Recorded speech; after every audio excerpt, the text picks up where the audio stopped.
মাসুম বাচ্চাগুলোর কাছে বিদায় নেওয়ার জন্য আসছে। আর বলেও বাবা তুমি আমার শেষবারের মতন তুমি আমার একটু দেখা নাও, আর তুমি আগামীকাল তুমি আমার নাও দেখতে পারো। এমন কথা আব্বা জানেন যখন শুনলেন, সন্তানরা হাউমাউ করে কান্না আরম্ভ করে দিল। আর বলেন আব্বা জান কি এমন কথা বললেন আমরা সহ্য করতে পারি না। এমন সময় তার স্ত্রী নামাজের মুসল্লায় ছিলেন। নামাজের মুসল্লায় থাকার পর তিনি দোয়া করতেছেন, আয় আল্লাহ আমার স্বামী জাফর বিন আবি তালেব রাদিয়াল্লাহু আনহু যুদ্ধের ময়দানে চলে যাবে রে আল্লাহ, আমার স্বামীর তুমি আবার গাজী বানায় তুমি আমার কাছে আবার ফিরত দান করো।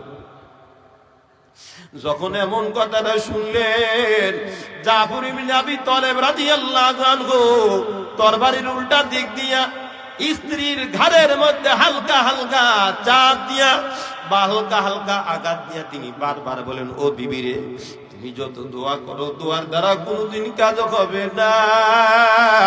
রাহমাতাল লিল আলামিন আমারে যুদ্ধের ময়দানে শহীদ হিসাবে ঘোষণা করেছে, আমি আর বাসায় ফিরত আসতে পারবো না, আমারে দোয়া করে দাও, আমারে তুমি বিদায় করে দাও। যেমনি ভাবে স্ত্রীর কান্না, মাসুম বাচ্চারা কান্না করতে করতে পাগল ফাড়া হয়ে গেল।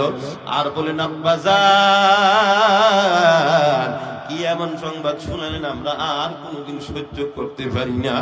মাসুম বাচ্চাগুলো যখন ছটফট ছটফট করতেছে, এমন সময় মাসুম বাচ্চাগুলো বাবার কাপড় ধরতেছে, আর আব্বা জান বিদায় হয়ে যাইতেছেন। আর বলেন, ও বিবি ধৈর্য ধারণ কর, দুনিয়াতে যদি দেখা না হয় দেখা যেন হয় ময়দানে মাহশারে।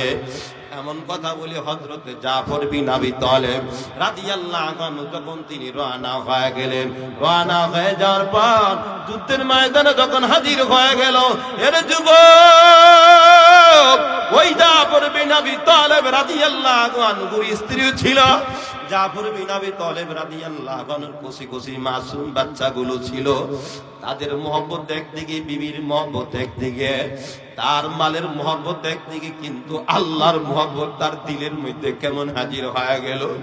যখন যুদ্ধের ময়দানে হাজির হয়ে গেল, এমন সময় জাফর বিন আবি তালেব রাদিয়াল্লাহু আনহু নিজেকে নিজে ধিক্কার দিয়ে বলতেছেন, আরে জাফর আমার মনে হয় তোর মধ্যে তোর বিবির মহব্বত আছে, যদি তোর মধ্যে তোর বিবির মহব্বত থাকে বিবির 3 তালাক দিয়ে দিলাম। এরপরে তোর মধ্যে যদি তোর টাকা পয়সার মহব্বত থাকে সব আমি আল্লাহর রাস্তায় সদকা করে দিলাম। আর যদি গোলামের মহব্বত থাকে আমি গোলামগুলো আজাদ করে দিলাম। আর যদি জমি জমার মহব্বত আমার দিলের মধ্যে থাকে জমি জমাগুলো সব আমি সদকা করে দিলাম। এইভাবে জাফর বিন আবি তালেব রাদিয়াল্লাহু আনহু এতটুকুন বলে তিনি ক্ষান্ত হন না। এরপরে তিনি তার দিলে চাইতে পারে বিধায়, দিলের মধ্যে শয়তানি ওয়াসওয়াসা আসতে পারে বিধায় গোরার পা গুলো কেটে দিলেন। আর বলেন না না